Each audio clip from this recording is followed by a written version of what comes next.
ગુજરાત બુલેટિનમાં આપનું સ્વાગત છે। આઈએમએ દ્વારા રામોલ હોસ્પિટલ ખાતે દર્દીના સગા દ્વારા થયેલ હુમલાની ઘટનાને વખોડાઈ।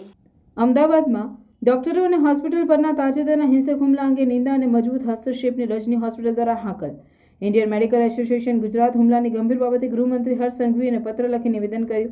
તાજેતરમાં ડોક્ટરો પર ભયાનક અને હિંસક હુમલો થયો હતો, જેમાં મિલકતનો નાશ કરવાનો પ્રયાસ કરવામાં આવ્યો અને જ્વલનશીલ સામગ્રી વડે ગોળીબાર કરવાનો પ્રયાસ કરવામાં આવ્યો તથા અમદાવાદની રજની હોસ્પિટલમાં દર્દીના સંબંધીઓ દ્વારા તબીબી કર્મચારીઓને ધમકી આપવામાં આવી હતી। તબીબી સમુદાયના પ્રતિનિધિઓ અન્યોને બચાવવા માટે પોતાનું જીવન સમર્પિત કરનારા આરોગ્ય સંભાળ વ્યવસાયિકો સામેની આ ઘટના અને કાર્યતાપૂર્વક કૃત્યની સખત નિંદા કરી। આવી દુઃખદ ઘટનાઓ માત્ર ડોક્ટરો અને હોસ્પિટલના કર્મચારીઓના જીવનને જોખમમાં મૂકતી નથી, પરંતુ તબીબી સંસ્થાઓની પવિત્રતાને પણ ખલેલ પહોંચાડે છે, જેનો અર્થ ઉપચાર અને સંભાળ માટે સુરક્ષિત આશ્રયસ્થાનો છે। આ દુઃખદાયક ઘટનાના પ્રકાશમાં લાવવા સરકારને વિનંતી કરી હતી કે તબીબોને ન્યાય મળે તે સુનિશ્ચિત કરવા માટે તાત્કાલિક અને નિર્ણાયક રીતે સરકાર દરમિયાનગીરી કરે। આ ભયાનક હુમલા પાછળના ગુનેગારોને વિલંબ કર્યા વિના પકડવામાં આવે અને કાયદાની સંપૂર્ણ મર્યાદા દ્વારા ન્યાય આપવામાં આવે તે આવશ્યક છે। પત્ર દ્વારા હર્ષ સંઘવીને મજબૂત સંદેશ મોકલવામાં આવ્યો કે ડોક્ટરો અને આરોગ્ય સંભાળ સામે હિંસા તબીબી સમુદાય દ્વારા સહન કરવામાં આવશે નહીં।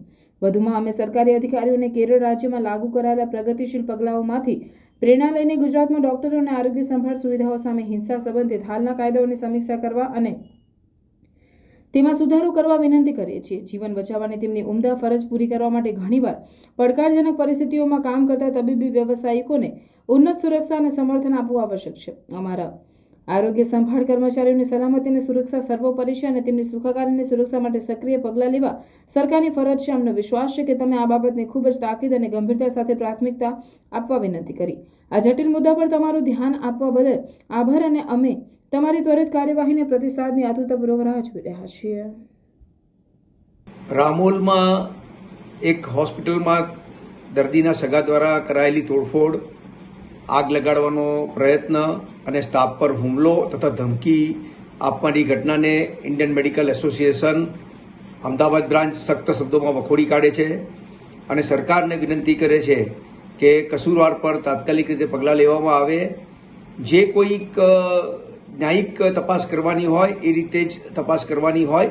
એમાં ડૉક્ટરની વાંક હોય કે હોસ્પિટલનો હોય કે પછી પેશન્ટના સગાનો હોય, જે બી થવું જોઈએ એ કાયદાકીય રીતે થવું જોઈએ। કાયદો હાથમાં લઈ અને કોઈ હોસ્પિટલમાં તોડફોડ કરવી, ડૉક્ટરને અથવા સ્ટાફના પર હુમલો કરવો, આગ લગાવવાનો પ્રયત્ન કરવો એ સંપૂર્ણ શબ્દ રીતે નિંદનીય છે અને સરકારને વિનંતી છે કે તાત્કાલિક કસૂરવારને ધરપકડ કરી એના પર પગલાં લેવામાં આવે અને એક એવો કાયદો બનાવવામાં આવે જેથી જે ડૉક્ટર સમાજમાં રહીને સમાજની સેવા કરવા માગે છે કે સારી રીતે પ્રેક્ટિસ કરવા માગે છે તે નિર્ભય રીતે પ્રેક્ટિસ કરી શકે, નહીં કે સતત ભયના ઓથાર હેઠળ દર્દીને સારવાર આપે। નહીં તો શું થશે કે કોઈ પણ સિરિયસ દર્દીને કોઈ હોસ્પિટલ કે કોઈ ડૉક્ટર લેશે નહીં અને આરોગ્ય સેવાઓથી સામાન્ય માણસ વંચિત રહેશે। એટલે સરકારને વિનંતી છે કે તાત્કાલિક પગલાં લેવામાં આવે।